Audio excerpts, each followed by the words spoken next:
Will robots kill? The man picked up a knife and pointed it at his palm. The moment he released his grip, the robot caught it. This man claimed that a robot had killed his dog and demanded compensation from the insurance company, but the test the man had just conducted proved that this robot would not harm any living being. He had seen far too many insurance fraud cases like this man's. The man firmly believed that robots were absolutely benevolent and harmless because from the moment each robot was born, they were bound by two iron laws. First, they were absolutely forbidden from harming any form of life. Second, they were strictly prohibited from modifying themselves or other robots. These two laws in place, robots had become humanity's best companions. But one day during a police patrol, a damaged robot was discovered violating the second law. Using various tools to repair itself, the officer immediately drew his gun and prepared to terminate this anomalous robot. However, the robot then made a pleading gesture. The robot didn't realize that this very action sealed the officer's determination to destroy it, because robots weren't supposed to fear death.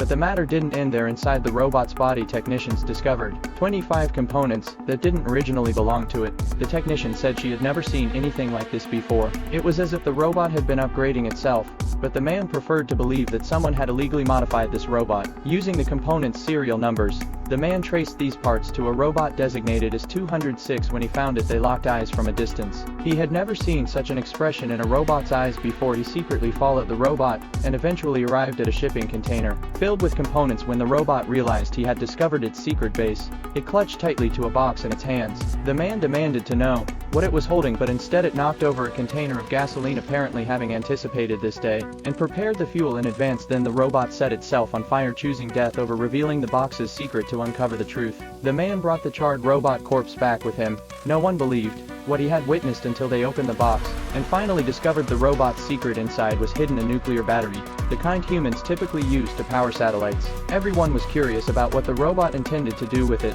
The engineer connected the robot to power and forcibly activated its operating system, bringing robot 206 back to life. The man immediately questioned it about the purpose of secretly holding the nuclear battery. The robot didn't answer, but what happened next terrified everyone present. The robot committed suicide again. Nutrient fluid flowed from its eyes like two streams of desperate tears.